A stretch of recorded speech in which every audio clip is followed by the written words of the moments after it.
بسم اللہ الرحمن الرحیم۔ حضرت ابو ہریرہ رضی اللہ تعالیٰ عنہ سے روایت ہے کہ رسول اللہ صلی اللہ علیہ وسلم نے ارشاد فرمایا، ان سارے دنوں میں جن میں کہ سورج نکلتا ہے، یعنی ہفتے کے 7 دنوں میں سب سے بہتر اور افضل جمعہ کا دن ہے۔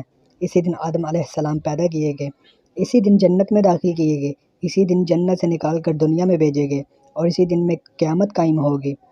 یوم الجمعہ، اس دن کو یوم الجمعہ اس لیے کہا جاتا ہے کہ یہ مسلمانوں کے اجتماع کا دن ہے۔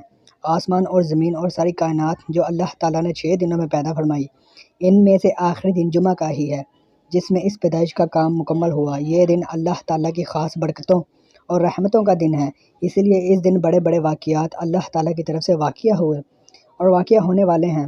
اس دن کی انہی خصوصیات کی وجہ سے اہم اور شاندار اجتماع نماز کے لیے جمعہ کا دن مقرر کیا گیا۔